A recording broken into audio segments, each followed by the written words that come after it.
Hello UPSC aspirants. आप अगर 26 या 27 में भी यूपीएससी का एग्जाम देना चाहते हैं और उसके लिए जो फॉर्म है वो फिल करेंगे, तो यूपीएससी आपसे कौन कौन सी इंफॉर्मेशन जानना चाहता है और किस स्टेप में होती है। तो यहां पर ये वीडियो उन सभी स्टूडेंट्स के लिए है जो कि आगे 26, 27 और कभी भी यूपीएससी के एग्जाम देना चाहते हैं। तो क्या क्या इंफॉर्मेशन ऐसी होती है जो कि यूपीएससी आपसे डिमांड करता है, और आज आपने देखा कि मतलब आजकल किस तरह के केसेस सामने आते हैं। चाहे हम देखें कि सर्टिफिकेट को गलत अपलोड करना, गलत तरीके से किसी भी तरह का चाहे हम रिजर्वेशन की बात करें, पीडब्ल्यू की बात करें, पीडब्ल्यूडी की बात करें, कि बेसिकली किसी भी तरह की डिसेबिलिटी का गलत सर्टिफिकेट लगाकर जॉब में आगे हो जाना, और इस तरीके से कई केसेस, जब जैसे कि आपने पूजा खेड़कर का मामला देखा। तो यहां पर यूपीएससी ने क्या किया कि अपना जो प्रोसेस था ना फॉर्म फिलअप का, पहले जहां 2 पार्ट में होता था अब उसको 4 पार्ट में कर दिया। और ऐसी चीजें जो कभी भी मेंस के टाइम आपसे पूछता था, मेंस के टाइम आपसे जो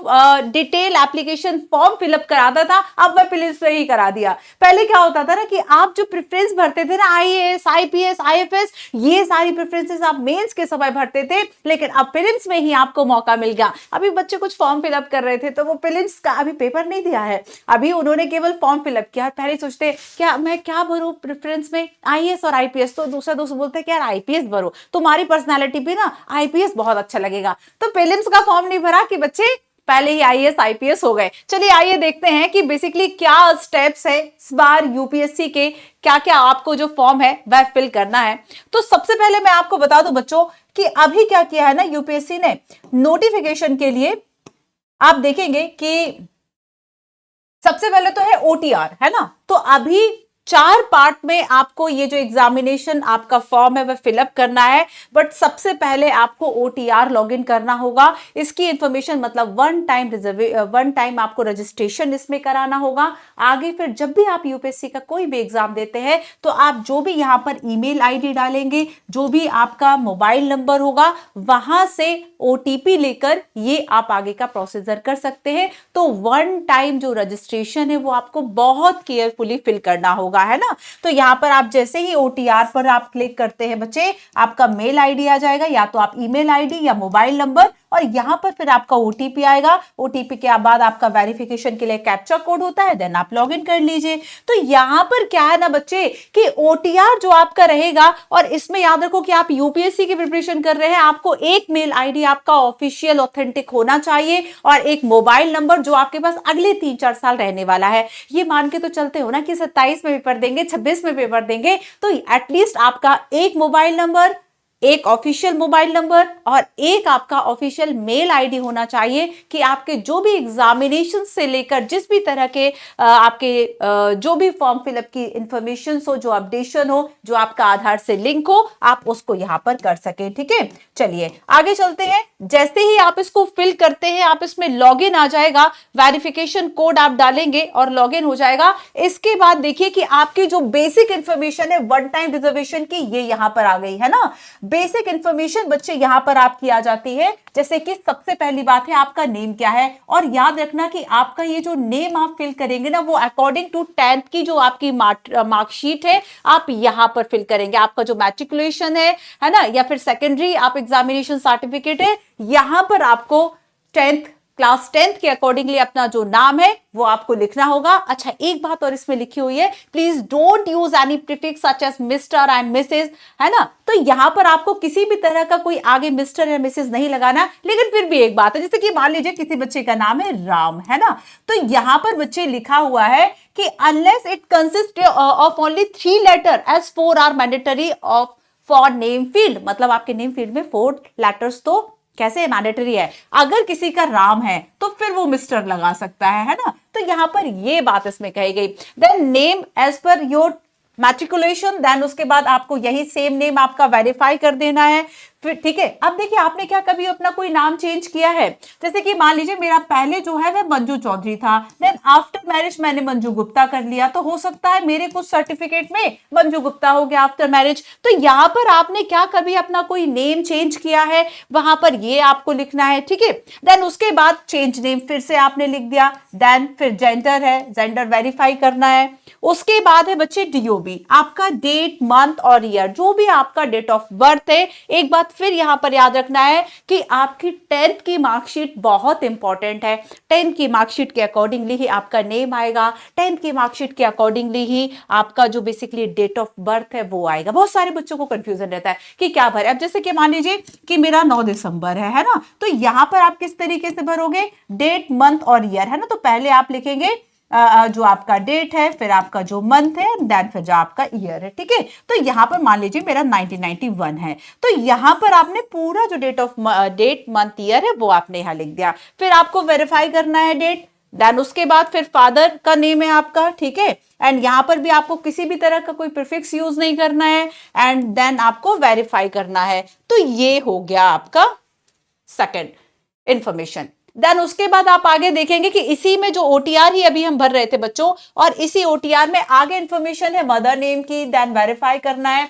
हाँ, अब आ गया आपका माइनॉरिटी स्टेटस। अगर आपका कोई माइनॉरिटी स्टेटस है, जैसे कि मान लीजिए आप हिंदू के अलावा आप किसी और कैटेगरी से बिलोंग करते, किसी और रिलीजन से बिलोंग करते हैं, गवर्नमेंट ने अगर माइनॉरिटी स्टेटस दे रखा है तो आपको माइनॉरिटी स्टेटस यहाँ फिल करना होगा, ठीक है। जैसे कि मान लीजिए कोई स्टूडेंट जैन है, तो आपने यहाँ पर अपना माइनॉरिटी स्टेटस देना है। एक बात और याद रखना कि जहां पर भी आपको रेड ये स्टार दिखेंगे ना, ये मैंडेटरी फील्ड होते हैं, और इन कॉलम्स को आपको खाली नहीं छोड़ना है। आगे मोबाइल नंबर आप लिखेंगे, याद रखना मोबाइल नंबर बहुत ऑथेंटिक, बहुत ज्यादा यूजफुल है आपके लिए। देखो, एक मोबाइल नंबर तो आपको ऐसा रखना पड़ेगा जो आपके आधार कार्ड, पैन कार्ड, इन सबसे लिंक हो। आगे भी ट्रांजेक्शन के लिए बहुत इंपॉर्टेंट होता है। एक मेल आईडी, तो इतना तो एटलीस्ट कर ही लीजिए, है ना। और 3 साल तक लगभग 2-3 साल तक चेंज ना आप करें। अल्टरनेटिव मोबाइल नंबर है, फिर आपको कोई अल्टरनेटिव मोबाइल नंबर अगर आपका है, आपको वो लिखना है। इसके अलावा देखिए मेल आईडी, फिर से अल्टरनेटिव ईमेल आईडी है, नहीं है तो बना लीजिए। ऑफिशियल मेल आईडी तो बना ही लीजिए, उसका पासवर्ड वगैरह सारी चीजों को याद रखो। एक अल्टरनेटिव ईमेल आईडी भी रख लो, है ना। इफ एनी केस अगर होता है, कुछ मिसप्लेस हो जाता है, देन आपके पास एक अल्टरनेटिव मेल आईडी भी है। देन उसके अलावा देखो, आपको क्लास 10th का रोल नंबर लिखना है, जो आपके एग्जामिनेशन हॉल में आपका था एग्जामिनेशन, है ना। तो जो 10th बोर्ड एग्जाम है आपका, उसका क्या रोल नंबर है वो आपकी मार्कशीट पे ही होता है, आपको इसमें वो फिलअप कर देना है। देन फिर पता है क्या होता है कि कभी कभी ना हम मेल आईडी है, मोबाइल नंबर, हम चीजों को भूल जाते हैं, फिर यूपीएससी आपको कैसे पहचानेगा। तो यहां पर कुछ और सिक्योरिटी क्वेश्चंस भी दिए जाते हैं कि जैसे मान लीजिए, है ना, आप कोई एक इंफॉर्मेशन भूल जाते हैं, आपको अपना ओटीआर जो है वह रजिस्टर्ड करना है, ओटीआर लॉगिन करना है, कैसे करोगे। तो यहां पर ना एक सिक्योरिटी क्वेश्चन दिया रहता है, सिक्योरिटी क्वेश्चन 1, सिक्योरिटी क्वेश्चन 2। इसमें क्या होता है, जैसे कि आपका कोई फेवरेट पेट है, या फिर मैंने अपना लिख दिया कि मेरा फेवरेट क्वेश्चन या फिर मेरा फेवरेट स्पोर्ट बैडमिंटन, है ना, फॉर एग्जाम्पल, या मेरी हॉबी डांस करना है, या फिर मेरी हॉबी डायरी राइटिंग है। तो यहां पर आपने एक सिक्योरिटी क्वेश्चन और उसका आंसर लिख देना है, फिर दूसरा सिक्योरिटी क्वेश्चन है, दूसरा आंसर है, देन उसके बाद फिर आपका जो है वह कैप्चा है, ठीक है। तो इसके बाद बच्चे आपको ये सबमिट कर देना है। तो ये आपकी ये सारी इंफॉर्मेशन हो गई, ठीक है। चलिए आगे चलते हैं कि आगे आपको इस फॉर्म में और क्या करना है। देखिए, अब आपने जब ये जो इंफॉर्मेशंस थी, इंस्ट्रक्शंस थे, वो सारी चीजें जब आपने फिल कर ली, उसके बाद क्या हुआ कि आपको फिर से अपना जो मेल आईडी है, ठीक है, एंड मेल आईडी अपना करना है। देन मेल आईडी को करने के बाद आपको फिर ओटीपी आएगा, पासवर्ड आएगा, उसके बाद फिर से वेरिफिकेशन कोड आएगा, कैप्चा, एंड देन फिर कुछ आपको जो इंस्ट्रक्शंस है वो आ जाएंगे, ठीक है। और ये इंस्ट्रक्शंस अब आपके आ गए बच्चे डिटेल एप्लीकेशन फॉर्म के बारे में, ठीक है। आपके इंस्ट्रक्शन किसके बारे में आगे बच्चे, डिटेल एप्लीकेशन फॉर्म के बारे में। ये वही डेफ है जो आप सुनते थे मेंस के बाद बच्चे भरते इंटरव्यू के लिए। ये इंटरव्यू पैनल के सामने आपकी जो जानकारी होती है वही डेफ है, आपकी जो इंफॉर्मेशन, इसलिए डेफ बहुत ध्यान से, बहुत केयरफुली भरना होता है। चलिए आइए तो देखते हैं। देखिए, आप देखेंगे कि कैंडिडेट के लिए बेसिकली जो भी इंस्ट्रक्शंस है वो बहुत सारे केयरफुली पढ़ना होता है आपको। और आप देखेंगे कि ये आपको कहां पे मिलेगा, तो यूपीएससी की ऑनलाइन जो gov.in जो ऑफिशियल वेबसाइट पर है, यहां पर बेसिकली ये सारी चीजें आपको मिलेंगी, detail application form and all. साथ में यहां पे ये भी बताया है कि अगर मान लीजिए यहां पर आपको एस्टेरिस्क वाला साइन है, तो ये फील्ड आपकी मैंडेटरी फील्ड होती है, आप उसको खाली नहीं छोड़ सकते, है ना। एक बात और देखिए कि पहले जनरली क्या होता था कि आपका एप्लीकेशन फॉर्म होता है दो पार्ट में, एक में जनरल इंफॉर्मेशन, दूसरे में फोटो और साइन करो और आपका यूपीएससी का फॉर्म भर गया। लेकिन अब क्या कर दिया ना यूपीएससी ने, करे कोई भरे कोई, यूपीएससी ने क्या किया, सबकी क्लास लगा दी कि चलो अब सबके सब जो है वे 4 पार्ट में इसको भरो। ठीक है, तो एप्लीकेशन फॉर्म की बात करेंगे, 4 पार्ट में आ गया। पहले में आपने ओटीआर करा जिसमें कि आपका जो प्रोफाइल है, प्रोफाइल कंप्लीटेशन का काम कर दिया। प्रोफाइल 2 की बात करेंगे, 2 में एप्लीकेशन फॉर्म कर दिया। थर्ड में आपका जो है वह डेफ कर दिया। 4 की बात करेंगे तो सबसे लास्ट में फिर फ्री है, फोटोग्राफ एंड सिग्नेचर है एंड एग्जामिनेशन सेंटर सिलेक्शन है। तो जहां पहले केवल 2 पार्ट में हुआ करता था यूपीएससी का, अब यूपीएससी ने क्या किया कि 4 पार्ट में इसको फिल करने के लिए बोल दिया एप्लीकेशन फॉर्म को। ठीक है, चलिए आगे चलते हैं और यहां पर हम फोटोग्राफ्स और बाकी इंफॉर्मेशन हम आगे देखेंगे। ओके, अब नेक्स्ट देखो कि यहां पर यूपीएससी ने बाकी इंफॉर्मेशंस भी दे रखी है कि देखिए आपको किस तरीके से अपनी जो भी इंफॉर्मेशंस आपने फिल कर रखी है उसके बाद आपको सारी चीजों को एक्सेप्ट करना है। इंफॉर्मेशंस जो भी आपने दे रखी है उसके बाद अग्री बटन आपको प्रेस करना है। देन उसके बाद आपका जो रजिस्ट्रेशन नंबर है वो जनरेट होगा, आपको वो नोट डाउन करना है रजिस्ट्रेशन नंबर, आपको उसका प्रिंट ले लेना है ना। और application is incomplete without payment and uploading और scanning photograph, signature, photo identity card, documentation, selection of centre and agree to declaration. तो यहां पर बच्चे आपको बार बार ना एक घोषणा पत्र, एक डिक्लेरेशन जो है वह जारी किया जाता है कि आपने जो भी इस पे इंफॉर्मेशन फिल की है वो सारी सही है और ये आपको अग्री करना होगा। तो जब तक आप अग्री बटन नहीं करेंगे, हर एक इंफॉर्मेशन हर एक पार्ट के कंप्लीट होने के बाद आप अग्री नहीं करेंगे, आप नेक्स्ट स्टेप पर नहीं जाएंगे, है ना। तो यहाँ पर जैसे कि सबसे लास्ट हम देखेंगे, सबसे लास्ट में हम पेमेंट करेंगे है ना, उसके बाद हमारा सिग्नेचर, फोटो, ये सारी डॉक्यूमेंटेशन है वो सब अपलोड होंगे। आप एग्जाम का सेंटर जो है आपका प्रीलिम्स का, मेंस का, वो सब आप फिल करेंगे और उसके बाद आपका जो पूरा प्रोसेस है वह कंप्लीट होगा। फोटोग्राफ्स जो है वह आपका किस जेपीजी फॉर्मेट में होगा, कितने पिक्सल्स में होगा, क्या उसकी विड्थ होगी, ये सारी चीजें इसमें मेंशन है। वो सारी चीजें आपको उसी रेजोल्यूशन, उसी पिक्सल, उसी में लगना है ना। जैसे कि इसमें ये बताया गया कि आपको जो फोटोग्राफ है वह क्लियर और प्लेन व्हाइट बैकग्राउंड पे होना चाहिए, है ना।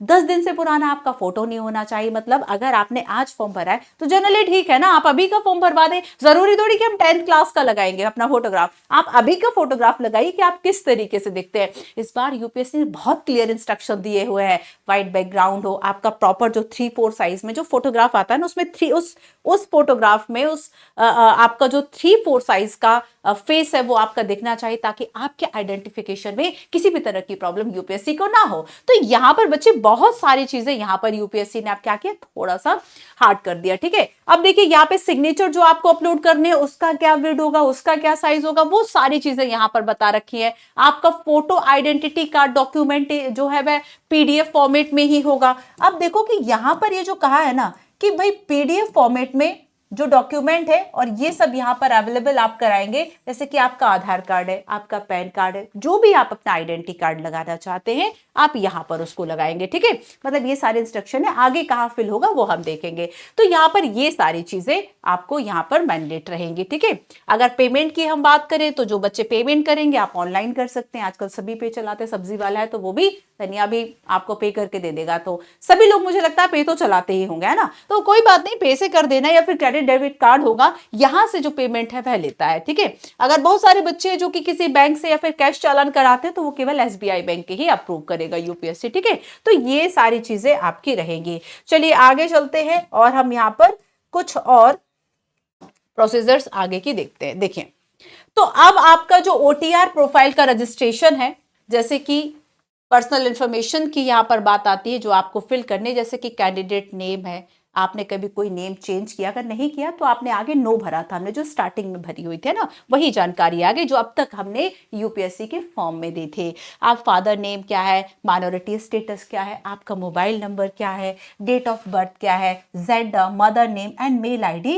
And 10th board examination roll number. तो यही इंफॉर्मेशन अब तक हमने इसके पहले फिल की, वो सारी जानकारियां आ गई। ठीक है, सारी इंफॉर्मेशन आपकी आ गई ओटीआर की। अब देखिए, तो यहां पर देखो बच्चे स्पेशली यूपीएससी ने लिखा हुआ है, please fill all the detail carefully and data entered in form can not be added modified in a later stage. बाद में इसको बदला नहीं जाएगा, तो ओटीआर को बहुत ही ज्यादा केयरफुली तरीके से फिलअप करना होता है। देन आगे देखो, सारी इंफॉर्मेशन हो गई। अब अदर इंफॉर्मेशन जो कि चाहिए आपकी पर्सनल, अब क्या क्या पूछा है यूपीएससी। इसके बाद देखो कि आपकी जो नेशनलिटी है बेसिकली यह क्या है, ये यूपीएससी पूछा है। सिटीजनशिप, ठीक है, तो इंडियन है, हम इंडियन लिखेंगे, ठीक है। इसके बाद आपका जो मदर टंग है वह क्या है, आपका मैरिटल स्टेटस क्या है, मैं मैरिड लिखूंगी, आप अनमैरिड लिखिए, ठीक है। अगर है आपका मैरिड स्टेटस है तो आप वो लिख सकते हैं। तो जो भी आपका, अगर आपका डाइवोर्स हुआ है, सेपरेशन हुआ है, जो भी आपका मैरिटल स्टेटस है वो आपको यहां पर लिखना होगा, ठीक है। अब देखो बच्चे, आपका प्लेस ऑफ बर्थ क्या है, कम्युनिटी क्या है, ये आपको क्लैरिफाई यहाँ पे करना होगा। प्लेस ऑफ बर्थ क्या है, ऐसा ना हो कि कभी आगे आपका सिलेक्शन हो जाए और यूपीएससी ऐसे में बर्थ प्लेस जो है वह खोजे कि कहां पर है, वहां से वेरिफिकेशन आपका कराए। वेरिफिकेशन कराता है इंटरव्यू के बाद, तो यहां पर अगर यूपीएससी आपका वेरिफिकेशन कराता है तो मान लीजिए आपका बर्थ सर्टिफिकेट लगता है, उसमें प्लेस ऑफ बर्थ कुछ है, आपने कुछ और लिखा। हर एक यहां पर जो भी मैंडेट फील्ड है बहुत केयरफुली, कुछ भी हमें गलत जानकारी क्यों देना है ना। तो कोई भी गलत इंफॉर्मेशन आपको यूपीएससी को नहीं देनी है। कम्युनिटी, आप किस कम्युनिटी से बिलोंग करते हैं, आप एससी कम्युनिटी से बिलोंग करते हैं, एसटी कम्युनिटी, ओबीसी है, जनरल है, आप जिस भी कम्युनिटी से बिलोंग करते हैं आपको यहाँ पे अपना कम्युनिटी जो है वह फिल मैंडेट है, इसको फिल करना होगा। इसके अलावा वेदर यू आर, अगर कोई किसी तरह की फिजिकल, अगर कोई डिसेबिलिटी है ना, तो यहां पर फिजिकल डिसेबल है अगर कोई पर्सन, तो यहां पर आपको वो सिलेक्ट करना होगा।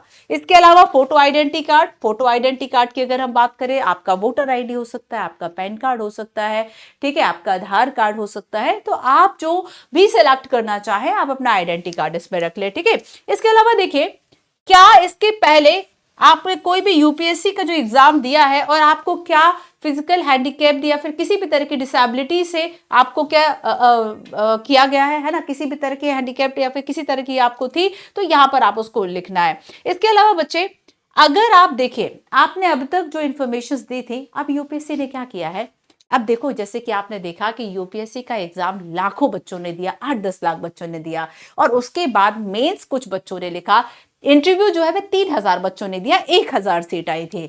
तो बच्चे जो 3000 बच्चे इंटरव्यू देने पहुंचे थे, 1000 बच्चा सिलेक्ट हो गया, 2000 बच गया। अब यूपीएससी ने क्या किया है ना कि ऐसे बच्चों के लिए, मैंने शायद एक वीडियो भी प्रोवाइड किया इस पे, यूपीएससी ने क्या किया ना कि ऐसे बच्चों की इंफॉर्मेशन जो वो ओटीआर में वन टाइम रजिस्ट्रेशन में फिल कराएगा, वो ऐसी मिनिस्ट्रीज को देगा कि अगर वो चाहे तो डायरेक्टली उस स्टूडेंट को कॉल करके अपने यहाँ जॉब दे दे। तो जॉब अपॉर्चुनिटीज के लिए आपकी जो इंफॉर्मेशन जो आप यूपीएससी में फिल कर रहे हैं, क्या वो इन डिपार्टमेंट्स को भेजी जाए, क्या वो इन डिपार्टमेंट्स को भेजी जाए, इसके लिए यूपीएससी यहां पर आपसे क्या कर रहा है, do you want make available you personal information for accessing job opportunities in term of किसी भी तरह का डिपार्टमेंट, किसी भी तरह की मिनिस्ट्री में। जैसे कि स्पोर्ट मिनिस्ट्री कहता है कि हम यूपीएससी का जिन्होंने एग्जाम लिखा है, हम ऐसे बच्चों को अपने यहां मौका देंगे, जॉब अपॉर्चुनिटी देंगे, डायरेक्ट इंटरव्यू कॉल करेंगे, इनका मेंस वेंस नहीं हो रहा। अब कैलिबर तो डेफिनेटली बच्चों में होता है, UPSC one of the toughest exam, world के टफेस्ट एग्जाम से है, और इंडिया का तो सबसे टफ एग्जाम है।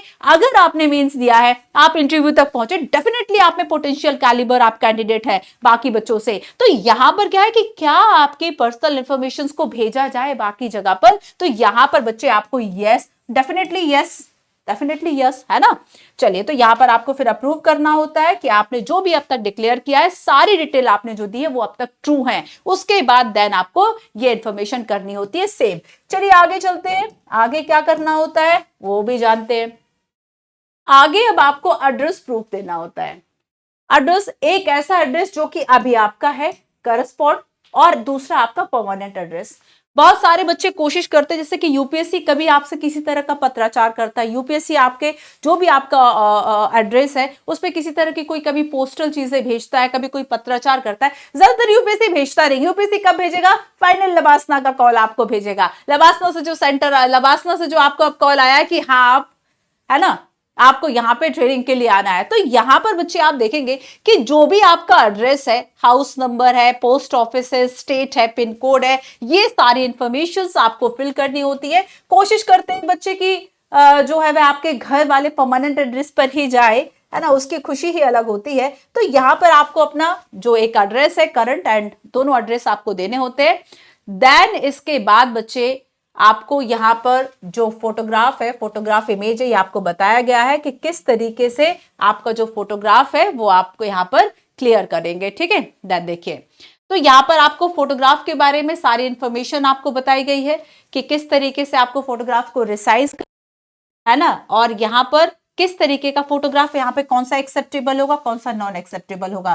तो यहाँ पे बताया गया है कि एक्सेप्टेबल फोटोग्राफ ये है कि अगर ये आपका पासपोर्ट साइज फोटो है बच्चे, तो इसमें इतने में आपका फेस बहुत क्लियरली और व्हाइट बैकग्राउंड पे दिखना चाहिए। फिर ऊपर आपका होगा नेम, जो कि आपने 10th मार्कशीट के अकॉर्डिंगली अपना जो मैट्रिकुलेशन सर्टिफिकेट के अकॉर्डिंगली फिल किया था ना वही, और नीचे होगा आपका किस डेट का फोटोग्राफ है ना, ये डेट होगी। तो यहाँ पर ये इंफॉर्मेशन आपको दी गई है कि जो आपको फोटोग्राफ इमेज आपको करनी वो जेपीजी फॉर्मेट में आपकी होनी चाहिए। ठीक है, और इसमें डायमेंशन इसका बताया है कि हाइट कितनी हो, पिक्सल्स कितने हो, क्या इसका डिजिटल साइज हो, ठीक है, कितने एमबी से लेके कितने एमबी तक ना हो। तो ये सारी यहाँ पर फोटोग्राफ की सारी चीजें बताई गई हैं। ठीक है, चलिए, तो यहाँ पे ये सैंपल यहाँ पे दिया गया है। आगे हम चलेंगे और यहाँ पर आप जैसे ही आगे क्लिक करेंगे तो आपको जो आपका बाकी इंफॉर्मेशन है, एजुकेशनल इंफॉर्मेशन डिटेल्स आ जाएगी।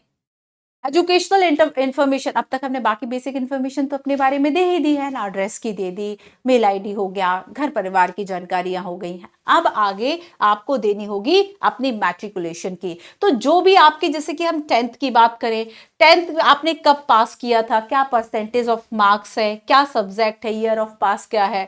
ठीक है, जैसे कि मान लीजिए मैंने 2010 में किया है ना, फॉर एग्जाम्पल मैंने अगर 2010 में किया तो यहाँ पर ईयर ऑफ पासिंग हो गया, आपके सब्जेक्ट क्या थे, वो सारी चीजें, नेम ऑफ स्कूल क्या था, कॉलेज क्या था, इंस्टीट्यूशंस क्या था, बोर्ड क्या था। जैसे कि मेरा एमपी बोर्ड था, मैं एमपी बोर्ड लिखूंगी, किसी बच्चे का सीबीएसई बोर्ड है, बस सीबीएसई लिखे, किसी का राजस्थान है, किसी का यूपी बोर्ड है। तो जो भी आपका बोर्ड है ये सारी इंफॉर्मेशन आपको यहाँ पर देनी होगी, इसे सेव करना होगा। मैट्रिकुलेशन के बाद आप आते हैं किससे, इंटरमीडिएट पे, एंड यहाँ पे 12th की आपका जो सारा स्टेटस है वो यहाँ पे फिल होगा कि 12th आपने कब कंप्लीट किया, एग्जामिनेशन कब पास किया, परसेंटेज ऑफ मार्क्स क्या थे, किस ईयर में आपने पास किया था, नेम ऑफ स्कूल क्या था, सब्जेक्ट क्या थे। ये सारी चीजें बच्चे आपने किस क्लास से, किस डिवीजन से, किस ग्रेड से आपने पास किया है ना, बोर्ड यूनिवर्सिटी क्या। देन उसके बाद आपको अपनी ग्रेजुएशन की सारी इंफॉर्मेशन देनी है कि आपका बेसिकली जो ग्रेजुएशन स्ट्रीम है वह क्या था। ठीक है, ग्रेजुएशन की डिग्री क्या थी, क्लास डिवीजन ग्रेड अगर एप्लीकेबल है तो आपको यहाँ पर फर्स्ट सेकंड थर्ड ये सारी चीजें जो है वह लिखनी है। परसेंटेज, ईयर ऑफ मार्क्स, मतलब सारी इंफॉर्मेशन आपको इसमें देनी है। सब्जेक्ट की बात करें कि यहाँ पर क्या क्या आपके सब्जेक्ट थे, जैसे कि मान लीजिए कि मेरा ग्रेजुएशन था बीकॉम थे, मैंने कॉमर्स से किया, तो मैनेजमेंट था, इकोनॉमिक्स था, अकाउंट था, कॉस्ट अकाउंट था। तो जो भी सब्जेक्ट थे वो मैंने यहाँ पर फिल किए। फिर यूनिवर्सिटी क्या थी, तो एचएस गौर यूनिवर्सिटी थी, तो इस तरीके से आपको यहाँ पर इंफॉर्मेशन लिखनी है। डेट ऑफ इशू क्या था सर्टिफिकेट का, आपका एनरोलमेंट नंबर, ये सारी इंफॉर्मेशन सब मार्कशीट में ही तो होती है, वही सारी जानकारियां। तो यहाँ पर आपको भरनी थी 10th की, फिर आपको 12th की भरनी थी, वही जानकारी ग्रेजुएशन। तो बहुत सारे बच्चों को लगता है कि क्या कौन कौन सी मार्कशीट्स लगेंगी, तो यही तो लगेंगी। अगर आपने पीजी किया है तो आपकी पीजी की इंफॉर्मेशन भी आप यहाँ पर डालेंगे। ठीक है, क्लियर है। चलिए, अब कौन कौन से डॉक्यूमेंट्स अपलोड करने हैं, तो आपके बच्चे पर्सनल इंफॉर्मेशन हो गई, आपकी एड्रेस इंफॉर्मेशन हो गई, आपका फोटो एंड साइन की इंफॉर्मेशन हो गई, आपका एजुकेशन क्वालिफिकेशन हो गया, 10th 12th graduation, post graduation. अब क्या, अब अपलोड करने हैं कुछ डॉक्यूमेंट्स को। ठीक है, जैसे कि अब ये डॉक्यूमेंट्स क्या क्या होंगे, अब आपका मैट्रिकुलेशन सर्टिफिकेट होगा, है ना, 10th का आपका सर्टिफिकेट होगा। अब है तो डेफिनेटली आपको डॉक्यूमेंट को इसमें करना होगा ना पीडीएफ में, है ना। इसके अलावा आपका ग्रेजुएशन का होगा, आपका आईडी प्रूफ होगा। ठीक है, अगर देखिए आपको एज रिलैक्सेशन चाहिए, जनरली बच्चे क्या करते हैं ना, आपको पता है कि भाई अगर जनरल वाले हैं तो आपका 32 होगा एज, और अगर किसी तरह का एज रिलैक्सेशन से तो 35 हो जाता है। इसके अलावा अगर SC ST है तब तो फिर ठीक है। तो यहाँ पर बच्चे क्या बेसिकली आपका एज रिलैक्सेशन का क्लेम क्या है, आपके पास सर्टिफिकेट क्या है, जो भी जिनको भी एज रिलैक्सेशन चाहिए वो यहाँ पर अपना डॉक्यूमेंट अपलोड करेंगे, सर्टिफिकेट अपलोड करेंगे। ठीक है, इसके अलावा अगर कोई कैंडिडेट जो है वह अरुणाचल, मणिपुर, मेघालय, मिजोरम, नागालैंड, सिक्किम का है, अगर एप्लीकेबल है तो वो लिखना पड़ेगा। अचीवमेंट्स क्या रहे आपके डिफरेंट फील्ड में, जैसे किसी ने एनसीसी में, किसी ने राज्यपाल अवार्ड कर रखा है, गवर्नर अवार्ड कर रखा है, तो ठीक है, यूपीएससी आपको समझती है कि क्या क्या आपने करा है। तो यहाँ पर जैसे कि अवार्ड है, प्राइजेस है, सर्विस एक्सपीरियंस है, किसी कोई और अदर डॉक्यूमेंट्स है, तो अगर आपका कोई भी, जैसे किसी ने स्पोर्ट में बहुत अच्छा किया है, किसी ने स्पोर्ट में कोई कोई मेडल लेके आया, तो आप ठीक है ना, यूपीएससी आपको समझती है इससे कि आप और भी कितने एक्स्ट्रा कैरिकुलर एक्टिविटीज में है। तो ये यहाँ पे डॉक्यूमेंट आपको अपलोड करने हैं। अपलोड साइज वगैरह थोड़ा सा एक मेंशन रहे, एक कंसर्न रहता है कि 1 MB साइज हो, पीडीएफ फॉर्मेट हो एंड अदर देन। ठीक है, चलो अब आपकी ये सारी इंफॉर्मेशन हो गई, आगे चलते हैं और अब आते हैं हम पेरेंटल इंफॉर्मेशन पे, कि आपका फादर का इंफॉर्मेशन सारा, ठीक है, और यहाँ पर एड्रेस, पोस्ट ऑफिस, सारी चीजें, उनका प्रोफेशन क्या है, जैसे कि मान लीजिए कि मेरे फादर पुलिस में है, ठीक है, तो मैं यहाँ पर लिखूंगी कि ऑक्यूपेशन जो है वह क्या है, किस पुलिस में है, सारी चीजें ऑप्शंस आ जाते हैं, आपने वहां लिखा, ठीक है। एनुअल इनकम क्या है फादर की, यहाँ पर आपको बाकी चीजें भी लिखनी होती है कि ओरिजिनल बेसिकली बिलोंग कहाँ से कर दे, जैसे कि मैं अगर एमपी से बिलोंग करती हूँ, सागर से बिलोंग करती हूँ, तो मैंने यहाँ पर स्टेट नेम लिखा, और भी जो अगर डिस्ट्रिक्ट नेम पूछा गया तो जो इंफॉर्मेशन इसमें पूछी गई हैं, हाउस नंबर है, अपार्टमेंट है, बिल्डिंग है, स्ट्रीट लिस्ट, सारी इंफॉर्मेशन यहाँ पर आपको लिखनी है। देन फिर मदर इंफॉर्मेशन, नेशनलिटी क्या है, मदर प्रोफेशन क्या है ना, एड्रेस का इंफॉर्मेशन, पोस्टल एड्रेस आपका क्या है, ठीक है, अगर किसी तरह की कोई सर्विस में रहे तो वहां पे वो आपको बताना है, एनुअल इनकम क्या है वो आपको बताना है, किस स्टेट से बिलोंग करते हैं, तो ये सारी इंफॉर्मेशन बेसिकली आपको सही सही फिल करनी होती है। ये इंफॉर्मेशन आपकी सेव हो गई। अब बात आती है आपकी एम्प्लॉयमेंट इंफॉर्मेशन की। जैसे कि बहुत सारे लोग ऐसे होते हैं जो कि यूपीएससी देने के साथ साथ कहीं ना कहीं एम्प्लॉयड होते हैं, हो सकता है प्राइवेट हो सकता है गवर्नमेंट हो, तो आप साथ साथ भी प्रिपरेशन कर सकते हैं। तो अगर आपके कोई प्रेजेंट एम्प्लॉयमेंट है, आपने वो सेलेक्ट की है ना, have you been ever employed, या फिर आप सेल्फ एम्प्लॉयड है, आप यहाँ पर सिलेक्ट करके, तो आपके पेरेंटल इंफॉर्मेशन हो गई। अब इसके बाद आपकी एम्प्लॉयमेंट इंफॉर्मेशन हो गई, एंड देन इसके बाद बच्चे अब आया आपका एग्जामिनेशन का इंफॉर्मेशन। एग्जामिनेशन का इंफॉर्मेशन आया, अब यूपीएससी जानना चाहती है कितने अटेम्प्ट में, पहली बार आया है क्या कोई बच्चा, या फिर ये 3-4 बार आ चुका है, मतलब सारी जानकारी आपकी अब यूपीएससी जानना चाहता है। तो यहां पर यूपीएससी ने क्या किया, आगे की इंफॉर्मेशन आपसे पूछी, जैसे कि Have you ever been debated by UPSC from any of its examination selections? And क्या आपको, अगर आपने कोई सिविल सर्विस एग्जाम इसके पहले दिया एलियर में, तो क्या आपको कोई एलोकेट हुआ है, कोई पोस्ट है ना, क्या आपको कोई पोस्ट एलोकेट हुआ है? तो ये सारी चीजें, क्या आप इसके पहले यूपीएससी के एग्जामिनेशन में प्रीवियस ईयर में अपीयर्ड हुए हैं?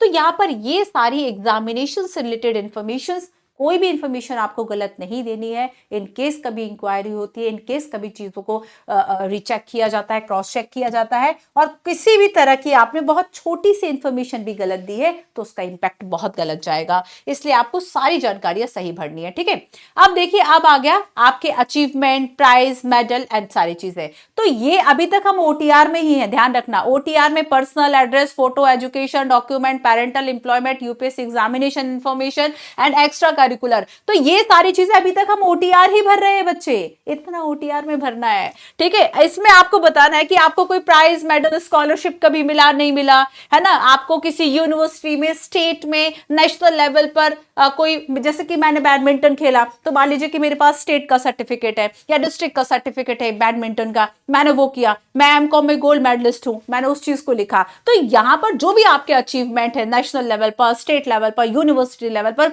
आप उस चीज को लिखिए। ठीक है, स्पोर्ट्स में आपने क्या किया, लीडरशिप अगर आपने कॉलेज या स्कूल में किया तो क्या पोजीशन रही, लिख लीजिए कि हाँ भाई मैं भी मॉनिटर थी, है ना, या फिर मैं भी स्कूल कैप्टन थी, ये सारी चीजें। या फिर अब देखो बच्चे, अब यहाँ पर आपकी हॉबीज पूछी गई है कि आपके एक्स्ट्रा करिकुलर एक्टिविटीज क्या है। हॉबीज डेफिनेटली देखो, यूपीएससी सोचता है कि अगर जानता है इस बात को कि किसी बच्चे की कोई हॉबी है और अगर वो उसको फिल कर रहा है, फुलफिल कर रहा है, उसके लिए टाइम निकाल रहा है, तो उसका माइंडसेट क्या होगा। बहुत सारे बच्चे हैं कि भाई इंप्रेशन के लिए कह देते मेरी तो बुक्स रीडिंग है, मैंने तो 100 बुक्स पढ़ी और पता चला एक किताब का नाम पूछो वो भी ना बने। तो हॉबीज आपकी क्या है, आपको समझने जानने में यूपीएससी को हेल्प मिलती है कि जब आपका फ्री टाइम होता है या आप क्या कर रहे होते हैं उस टाइम में, जानना चाहता है आपको इस डॉक्यूमेंट्स के माध्यम से, इस ओटीआर के माध्यम से। और इसलिए वह आपसे पूछता है कि आपकी जो हॉबीज है बेसिकली वह क्या थी, एक्स्ट्रा कैरिकुलर एक्टिविटीज, आपका इंटरेस्ट किस में था, है ना, ये सारी चीजें। अब यूपीएससी ये भी तो जानना चाहता है आपको कौन सी लैंग्वेज आती है। जैसे कि मान लीजिए आप ऐसी, आपको यहाँ पे बताना होगा लैंग्वेज के बारे में, सारी इंफॉर्मेशन देनी होगी कि यहाँ पे बच्चे जैसे कि रीड ओनली, कुछ ऐसी लैंग्वेज जो आपकी पढ़ सकते हैं, जो आप बोल सकते हैं, रीड एंड स्पीक दोनों है, रीड राइट एंड स्पीक तीनों है। तो यहाँ पर मान लीजिए कि आपने कहा हिंदी है ना, स्पीक भी है, रीड भी है एंड राइट भी है, तो ये सारी चीजें, या एग्जामिनेशन पास, तो ये आपको सारी इंफॉर्मेशन यहाँ पर ऐड करनी होगी। ठीक है, आगे देखते हैं। अब आगे देखो बच्चे कि जब हमने यहां पर देखा कि आपने अभी तक ये सारी इंफॉर्मेशंस जो है वह आपने क्लिक कर दी, ठीक है, आपका जो ओटीआर की इंफॉर्मेशन है वो आपकी हो गई। एंड देन उसके बाद हम चलेंगे अब आगे की तरफ। तो अब आपका क्या हुआ कि सारी इंफॉर्मेशंस यूपीएससी ने यहां पर आगे की जो है आपकी दे दी। जैसे इंपॉर्टेंट कुछ इंस्ट्रक्शंस आपको बता दिए कि आप personal address, photo sign, upload document, education, parent, employment, UPSC exam information, achievement price है, ये सारी अपनी इंफॉर्मेशन जो है वह ओटीआर में ऐड हो गई। ठीक है, अब ओटीआर में ऐड हो गई एंड देन इसके बाद अब आगे आपको नेक्स्ट पार्ट के लिए क्या क्या विवरण और दर्ज करने हैं, क्या क्या और चीजों को ऐड करना है, वो सारी इंफॉर्मेशन यहाँ पर आपको आ गई है। ठीक है, चलिए आगे चलेंगे और अब हम देखेंगे बच्चे कि यहां पर देखो आपका जो पार्ट 1 है वो आपका पार्ट 1 सारा आपका क्या हो गया, क्लियर हो गया। पार्ट 1 क्लियर हो गया। ध्यान रखना, बहुत बहुत ध्यान से आपको बहुत केयरफुली बनना है। आप इसको प्रिंट भी कर सकते हैं, देन आपको अग्री करना है, अग्री करने के बाद फिनिश हो जाएगा आपका पार्ट 1। ओटीआर में ही थे अब तक। अब चलेंगे पार्ट 2 में, और पार्ट 2 में हम बाकी का जो रजिस्ट्रेशन का काम है वह करने वाले हैं। अब पार्ट 2 में बच्चे, पार्ट 2 में आप क्या क्या करेंगे, जैसे कि पार्ट 1 आपका हो गया, पार्ट 2 में आपको बाकी इंफॉर्मेशन, काफी सारी इंफॉर्मेशन आपकी ओटीआर से आगे देखो क्या लिखा है, ओटीआर प्रोफाइल, आपका नेम है, आपने नेम चेंज किया, gender, DOB, father mother name, minority से बिलोंग करते हैं, मोबाइल नंबर, मेल एड्रेस, ये सारी इंफॉर्मेशन आपकी वहां से आ गई। ठीक है, एग्जामिनेशन डिटेल्स आपकी यहां पर आ गई, कम्युनिटी क्या है, नेशनलिटी क्या है, मैरिटल स्टेटस क्या है, ये भी सारी आपकी, बाकी जो एग्जामिनेशन एप्लीकेशन डिटेल है ये भी आपकी ओटीआर से आ गई, है ना। आपका मैरिटल स्टेटस क्या है, किस कम्युनिटी से बिलोंग करते हैं, और आपका फी रिमिशन अलाउ, क्या शुल्क माफ किया गया है, ये सारी चीजें यहाँ पर आ गई।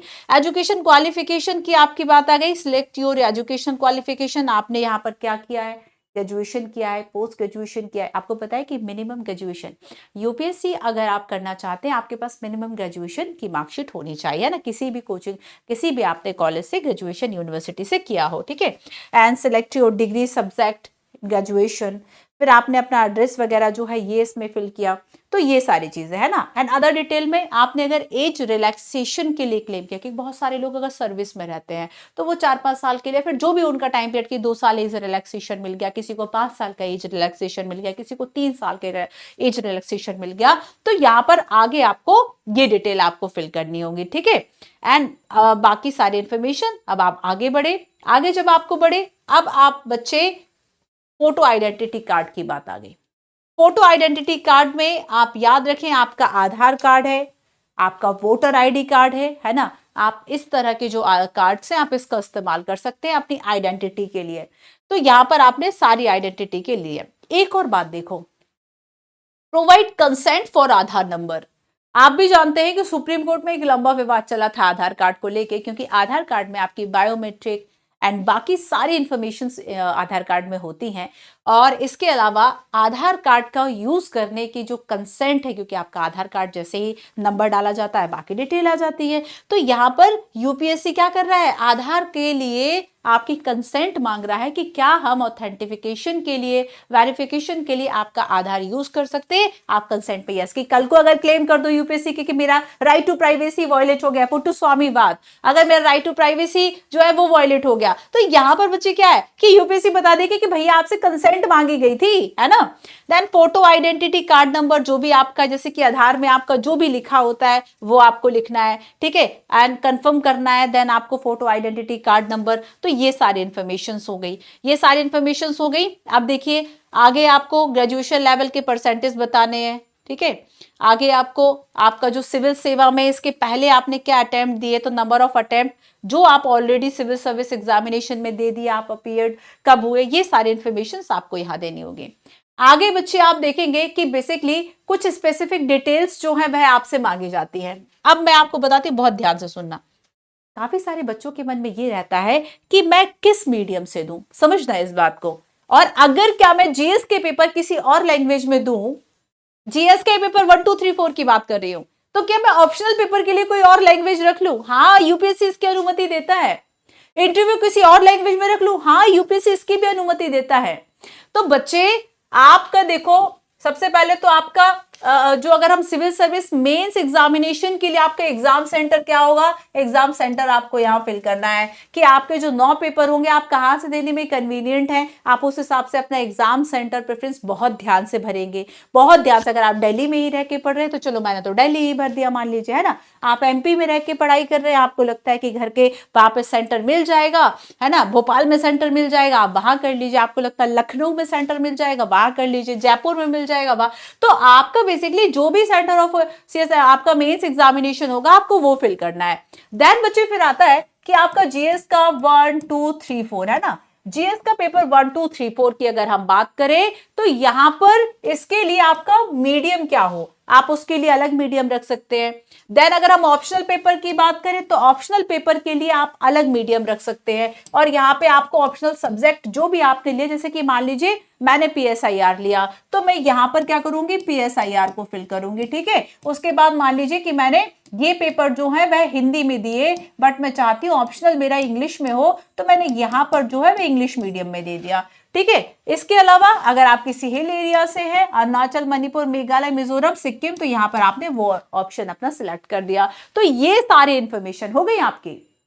अब आगे देखो, आगे यूपीएससी क्या पूछ रहा है, आगे पूछ रहा है कि देखो आप भी जानते हैं कि अगर हम फॉरेस्ट सर्विसेज की बात करें तो प्रीलिम्स एक साथ होता है, मेंस अलग अलग होता है, वन सेवा के लिए जो है।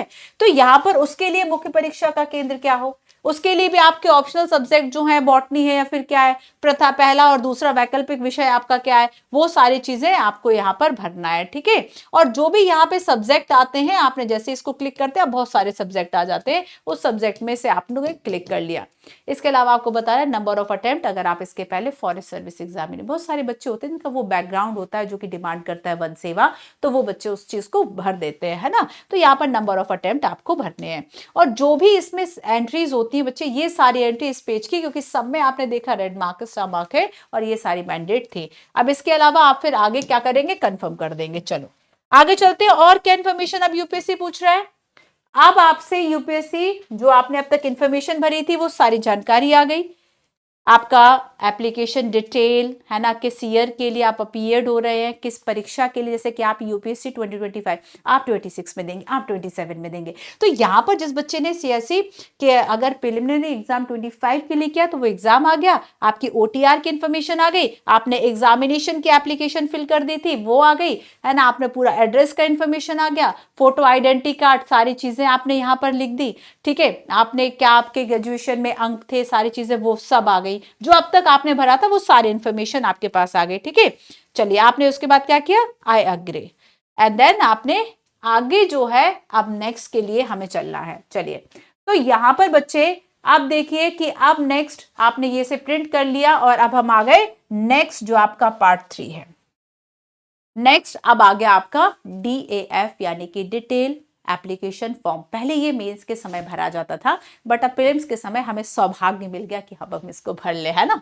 चलो अब डेफ भर देंगे, और डेफ भरने के पहले वही आपका ओटीआर फिर आएगा, mail ID, password, mail ID, OTP, then captcha, verification code. अब हम चलेंगे कहां पर बच्चे, अब हम बाकी अपने एग्जामिनेशन की डिटेल्स पे चलेंगे। चलिए आगे क्या क्या यूपीएससी पूछ रहा है। आगे वह पूछ रहा है कि अब आपका जो मीडियम ऑफ इंटरव्यू टेस्ट है, सिलेक्ट मीडियम फॉर इंटरव्यू। आप हिंदी में भी दे सकते हैं, इंग्लिश में। अगर आपको लगता है कि आप फ्लो तरीके से, देखो कुछ बच्चे क्या होते हैं ना कि वो बहुत अच्छे से समझ पा रहे होते, लिख पा रहे होते, बट उतना फ्लो तरीके से वह बोल नहीं पाते इंग्लिश।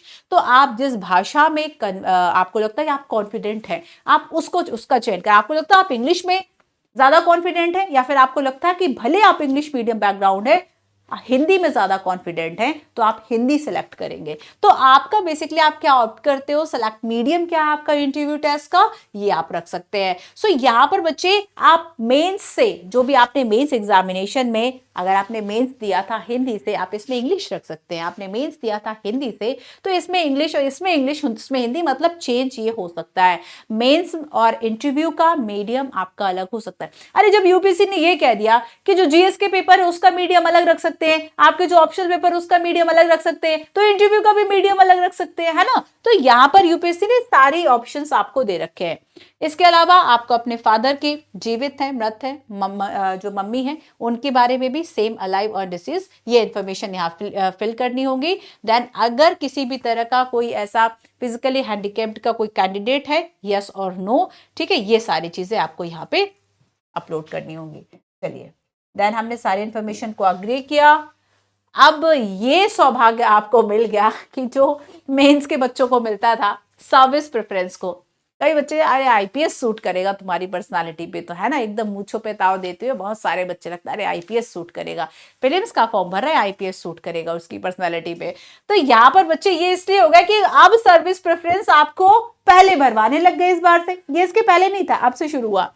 अब देखो यूपीएससी जो है आपकी 23 तरह की 23 जो पोस्ट है वह देता है। अब ऑर्डर ऑफ प्रेफरेंस, जैसे किसी ने कहा कि मुझे तो आईपीएस पहले चाहिए, आपने 1 लिख दिया, आईएएस दूसरी थे, फिर है आईएफएस तीसरा, फिर चौथा मुझे तो डिफेंस चाहिए था, तो यहाँ पे 4 लिख दिया, फिर मुझे रेलवे चाहिए था, मैंने 5 लिख दिया, तो यहाँ पर 6। मतलब आपका ऑर्डर प्रेफरेंस क्या होगा, आपका ऑर्डर ऑफ प्रेफरेंस क्या होगा, ये आपने बता दिया यहाँ पर। तो ये सारी चीजें, नेम ऑफ सर्विसेज, बहुत सारे बच्चे अलग अलग सोचते हैं, किसी को आईएएस बनना है, किसी को आई, तो आपका प्रेफरेंस क्या है ना, आपका प्रेफरेंस क्या है, ये आपको यहाँ पे सर्विस प्रेफरेंस, अब इस बार से, इसके पहले तक नहीं होता था, इस बार से ये जो सर्विस प्रेफरेंस है वो आपको पहले भरना होगा। चलिए आगे चलेंगे और फिर से आपसे लैंग्वेज मीडियम क्या हो इंटरव्यू टेस्ट का, है ना, ये सारे इंफॉर्मेशन। अच्छा ये हो गया आपका, ओके।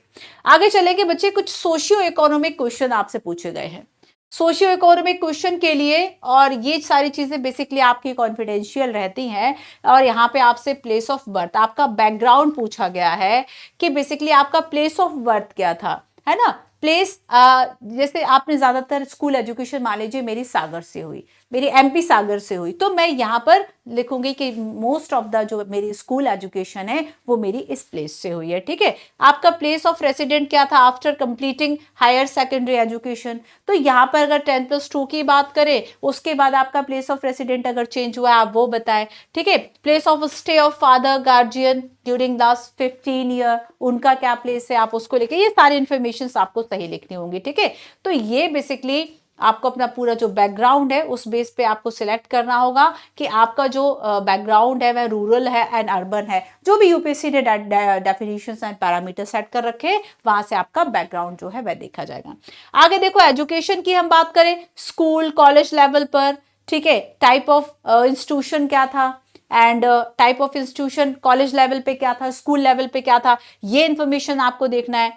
एकेडमिक डिसिप्लिन की अगर हम बात करें, ग्रेजुएट डिग्री है, पोस्ट ग्रेजुएट डिग्री है, एमफिल है, पीएचडी है, बहुत सारे बच्चे की मान लीजिए वह पीएचडी कर रहे हैं या फिर कुछ ऐसे है, तो अगर इस तरह के कैंडिडेट है तो आपको बाकी सारी जो इन्फॉर्मेशन है वह यहाँ पे देनी होगी। देन आप देखिए आपका एम्प्लॉयमेंट स्टेटस क्या है, अगर आपका प्रेजेंट मान लीजिए एम्प्लॉयमेंट स्टेटस, मान लीजिए मैं भर्ती हूं, है ना, तो मैंने अब यहाँ पर लिख दिया कि हाँ मैं किसी प्राइवेट या फिर मैं किसी तरह के इंस्टीट्यूट में काम कर रही हूँ, तो यहाँ पर आपने एम्प्लॉयमेंट लिखा, आपने नेचर ऑफ एम्प्लॉयमेंट यहाँ पे बता दिया, मतलब कहीं प्राइवेट है गवर्नमेंट है, आपने टोटल एनुअल इनकम जो है वह आपने लिख दी, है ना, कि अगर आप एम्प्लॉयड है आपकी एनुअली जो इनकम है टोटल लिखना सही है। आधार कार्ड है यूपीएससी के पास, आधार कार्ड से बैंक डिटेल निकाल लेगी, तो गलत जानकारी देने का कोई मतलब ही नहीं, कोई सेंस ही नहीं है, तो सारी इंफॉर्मेशन आपको सही।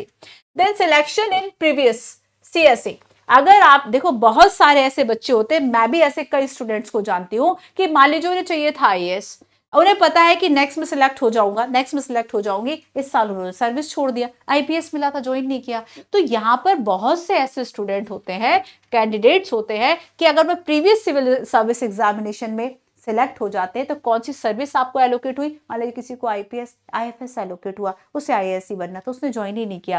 तो क्या आपने ज्वाइन किया था सर्विस, और अगर नहीं ज्वाइन किया था तो आपने रीजन क्या था for not joining the services, reason क्या था, आपने क्यों नहीं ज्वाइन किया। तो यहाँ पर ये सारे ऑप्शंस आपको मिलेंगे। तो यहाँ पर प्रीवियस में सीएससी में क्या आपका स्टेटस था, वो सारी बात है, ठीक है। देन नेक्स्ट देखिए, कंपटीशन ईयर की अब अगर हम बात करें तो फाइनली क्या क्या आपने क्वालिफाई किया। मान लीजिए आपने नेट जी या फिर किसी भी तरह का आपने जो एग्जामिनेशन है, अगर आपने क्वालिफाइड आपने किया है तो उसकी आपको जो जानकारी है वह देनी होगी, ठीक है, कि इसके पहले आपने अदर कॉम्पिटिटिव जो एग्जाम्स है वो आपने क्वालिफाई किए। आगे चलते हैं, give 2 reason in order of priority for preferencing civil services. तो आपको बताना है कि जैसे कि आपकी फर्स्ट प्रायोरिटी आईएएस है तो आईएएस क्यों है, आपकी सेकंड प्रायोरिटी आईपीएस है तो आईपीएस क्यों है। तो यहां पर आपको रीजंस बताने हैं अपने ऑर्डर ऑफ प्रायोरिटी में कि आपने जो प्रेफरेंस भर रखा है कि आईएएस है, देन आईपीएस है, फिर आईएफएस है, या किसी ने आईएफएस पहले है, उसको ज्यादा वो जो सर्विस है उसमें ज्यादा उसको इंटरेस्ट था। तो क्या बेसिकली रीजन है, वो चीजें आपको भरनी होगी। बैकग्राउंड ऑफ पेरेंट और गार्जियन, बच्चे जैसे आप फादर एंड मदर की अगर बात करें तो इनकी एजुकेशन क्वालिफिकेशन क्या थी, वो इस पे आपको लिखना होगा, ठीक है। ये इसमें आपको क्या है, ये मैंडेट है, एजुकेशन क्वालिफिकेशन, कुछ गलत नहीं लिखना है। इलिटरेट है तो इलिटरेट लिखिए, लिटरेट है तो लिटरेट लिखिए, पीएचडी लेवल पर तो पीएचडी लेवल लिखिए। तो जो भी इंफॉर्मेशन है वो बिल्कुल क्वालिफिकेशंस की एकदम सही भरनी है। Then source of information about the CSC, मान लीजिए कि आपको आपके फादर से पता चला, आपके फादर मान लीजिए पुलिस में है या फिर किसी अन्य सर्विस में है जहां से आपको जानकारी मिल गई है ना, या फिर आपको किसी कोचिंग से मिली या कॉलेज में किसी टीचर ने इंफॉर्मेशन दी, तो सोर्स क्या था, select source of information CSC exam के लिए, वो आपने भरा, ठीक है। या फिर अगर सोर्स जो है कोई एम्प्लॉयमेंट न्यूज, डेली न्यूज़पेपर, तो आपको नेम ऑफ न्यूज़पेपर भी बता देना है, ये इंफॉर्मेशन आपको इसमें भरना है। देन नेक्स्ट देखिए, अब आ गया कि आपने देखा कि सारे कोचिंग वाले क्लेम करते हैं कि ये कैंडिडेट उनका है, ये कैंडिडेट उनका है। अब यूपीएससी ने कहा कि अब तो भाई वेरिफिकेशन हम खुद कैंडिडेट से कराएंगे कि आखिर भैया तुमने कोचिंग कहां से की। अगर आपने कहीं प्रीलिम्स की कोचिंग की, कहीं मेंस और कहीं पर्सनालिटी टेस्ट, तो आपको यहाँ कोचिंग इंस्टीट्यूट जहां पे भी आपने अटेंड किया है सिलेक्ट करेंगे, लिस्ट आ जाएगी, उसमें कर दे, लिस्ट में अगर नाम नहीं है कोचिंग का, अदर आएगा, वो कर दो। तो यहाँ पर क्या है कि आपने कहां से यूपीएससी की सर्विस, यूपीएससी की प्रिपरेशन करिए, तीनों स्टेजेस की। वो कि अगर कभी कोई क्लेम करता है कि भाई टॉप आ गया, कोई बच्चा फर्स्ट आ गया, टॉप आ गया, और ऐसे में कोई क्लेम करता है कि ये हमारे यहां से बड़ा, यूपीएससी भी तो इस चीज को कंफर्म कर ले। तो यहां पर ये सारी चीजें। अब आपका एम्प्लॉयमेंट स्टेटस हो गया, अच्छा ठीक है ना, ओके, और ये सारी इंफॉर्मेशन हो गई। आगे देखो, अब बच्चे हम आएंगे नंबर ऑफ अटेम्प्ट पर।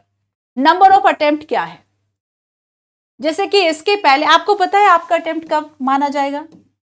आपने मान लीजिए किसी बच्चे ने फॉर्म फिल किया है, तो क्या आपने जैसे कि यही फॉर्म फिल कर दो, इस बार 25 का एग्जाम मत दो, फॉर्म फिल करने को क्या आपका अटेम्प्ट माना जाएगा, नहीं माना जाएगा। फॉर्म फिल किया, अटेम्प्ट नहीं माना जाएगा।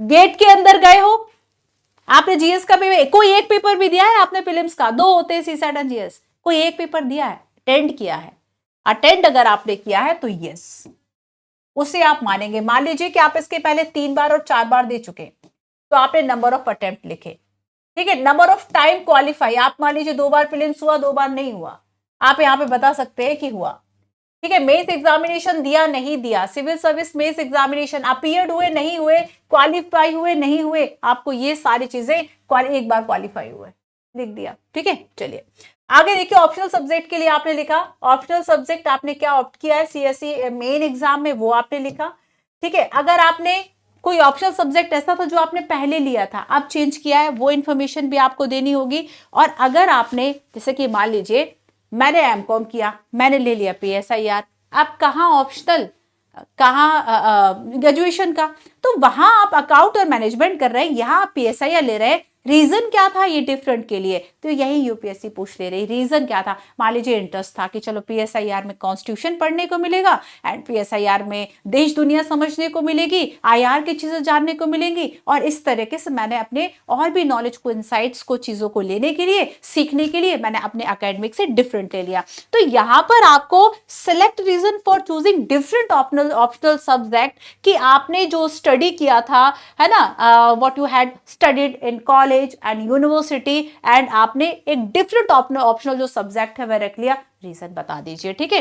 अब रीजन भी सही लिखना, ऐसे मत लिखना कि नहीं मुझे किसी टीचर ने बता दिया कि भाई इसमें स्केलिंग सही होती है, इसमें एग्जाम में नंबर सही आ रहे हैं, अभी इस कोचिंग, अभी किसी कोचिंग इंस्टीट्यूट ने कह दिया, किसी टीचर ने कह दिया कि ये वाला जो सब्जेक्ट है ना, अभी इसमें ज्यादा सिलेक्ट हो रहे हैं लोग, या फिर और भी कई तरीके हो सकते हैं, और भी कई कि आपको कोचिंग नहीं मिली, किसी सब्जेक्ट में कोचिंग मिल गई, मटेरियल मिल गए, नोट्स अवेलेबल हो गए आपने, तो आपका लेने का पीछे क्या रीजन था, वो रीजन आपको सही बताना है, ठीक है।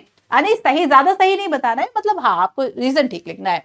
एंड देन अब आ गया बच्चे कि अब बहुत सारे लोग कहते हैं, जैसे कि अभी 6-7 यूपीएससी एस्पिरेंट ने मिलके क्लेम कर दिया, एक रिट दायर कर दी पिटीशन सुप्रीम कोर्ट में कि भाई यूपीएससी तो हमें प्रीलिम्स के मार्क्स ही नहीं दे रहा है, हम कैसे खुद को जस्टिफाई करें, हम कैसे खुद को सेल्फ इवेल्युएट करें कि हमारे इतने नंबर मार्क्स कम रह गए थे। और अब दे भी रहा है अगर यूपीएससी आपके कट ऑफ एंड सारी चीजें, तो वो कब दे रहा है, जब नेक्स्ट ईयर, मतलब आपका इस साल का 25 का पूरा सेशन कंप्लीट हो गया, फाइनल रिजल्ट आ गया, उसके बाद प्रीलिम्स के मार्क्स आप डिस्क्लोज कर रहे हैं, तो ये तो ट्रांसपेरेंसी नहीं है।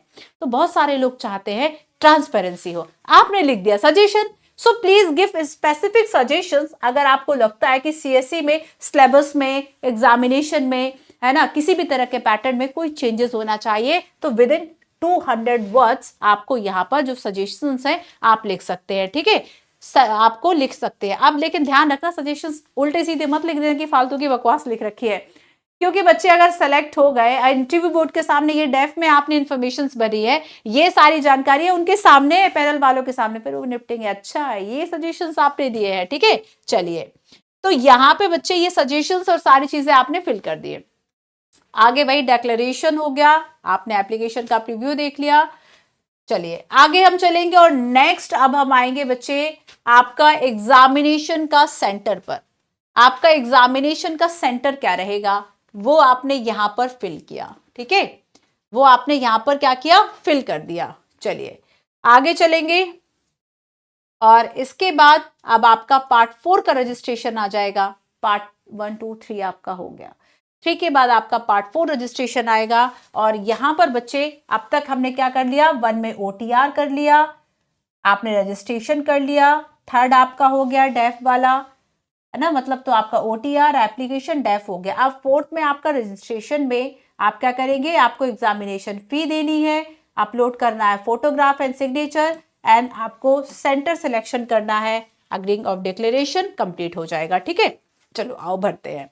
तो यहाँ पर आपका पार्ट 2 का, यहाँ पे आपने क्या किया बच्चे, आपने ट्रांजेक्शन जो भी आपका, आप किसी भी तरीके से ट्रांजेक्शन कर सकते हैं, है ना, वहां से आपने ट्रांजेक्शन कर दिया, आपका रजिस्ट्रेशन आईडी आपको मिल गया, ट्रांजेक्शन आईडी आ गया, मोड ऑफ पेमेंट आ गया, जैसे कि आपने यूपीआई से 100 रुपए फीस दी, ठीक है, वो आ गया, ट्रांजेक्शन डेट एंड ट्रांजेक्शन, बाकी का जो आपका विवरण है वो सब आ गया, सक्सेसफुल हो गया, देन कंटिन्यू। और उसके बाद आपकी जो बाकी इंफॉर्मेशन है वो सारी आ गई। तो आपका एग्जामिनेशन का फी पे हो गया, आपका अपलोड हो गया सिग्नेचर एंड सारी चीजें। तो इस तरीके से आपके 1, 2, 3, 4 सारे जो है रजिस्टर, आपका ओटीआर, रजिस्ट्रेशन, है ना, आपका फोटोग्राफ, आपका सेंटर सिलेक्शन, ये सारी चीजें हो गई। और इस तरीके से आपका यूपीएससी का फॉर्म फिल हो गया। तो यूपीएससी ने आपसे सारी डिटेल्स पूछ ली, डेफ भी पहले भरवा लिया, हॉबीज भी जान ली, इससे पहले कितने बार आप दे चुके हैं, क्या क्या आपने ऑप्शनल चेंज किया, क्यों ऑप्शनल आपने चेंज किया, रीजंस आप दे चुके हैं, अपना बैकग्राउंड आप बता चुके हैं, एकेडमिक में क्या क्वालिफिकेशंस रही, क्या आपके अचीवमेंट रहे, सारी इन्फॉर्मेशन, कोई भी इन्फॉर्मेशन आपको गलत नहीं देनी है, ठीक है। डेफ जो होता है ना वो बहुत इंपॉर्टेंट होता है। डेफ भरते समय बच्चे बहुत केयरफुली उसको भरते हैं कि मुझे क्या हॉबीज डालनी है, क्या रीजन डालने हैं। आप बहुत इलॉजिकल बातें नहीं लिख सकते, है ना, आप बहुत इलॉजिकल से रीजन नहीं डालते, क्योंकि जब आप आफ्टर मेंस के बाद आप इंटरव्यू बोर्ड के सामने होते हैं, इंटरव्यू बोर्ड बहुत एक्सपीरियंस होता है और आपके जैसे कितने स्टूडेंट वह एक दिन में इंटरव्यू ले लेता है। तो ऐसे में बच्चे कोई किसी भी तरह का झूठ फरेब पॉसिबल नहीं हो पाता है ना। तो ऐसे इसमें देखो आप कि आपने पूजा खेड़कर वाला मामला देखा, उसमें क्या हो गया था कि उन्होंने गलत सर्टिफिकेट लगा दिया था और फिजिकली हैंडीकेप्ड वाला जो है वो उन्होंने लाभ ले लिया, लेकिन बाद में उनकी हरकतों से पता चल गया और सारी चीजें, मामला उजागर हो गया, लबासना से वापस घर पहुंची। तो यहां पर क्या है कि बच्चे किसी भी तरह की गलत इंफॉर्मेशन, गलत डॉक्यूमेंट बिल्कुल भी आप यूपीएससी को देने की कोशिश ना करें, वरना यूपीएससी आपको परीक्षा देने से भी बैन कर देगी, है ना। तो यहां पर ये सारी इंफॉर्मेशन थी, फिर भी आपको लगता है आगे और आपको किसी भी तरह का कोई एग्जाम को लेकर, एग्जाम फॉर्म को लेकर किसी भी तरह का मन में सवाल है, तो हमें आप कमेंट बॉक्स में जरूर बताएं, हम उसका आंसर जरूर देंगे। Thank you so much.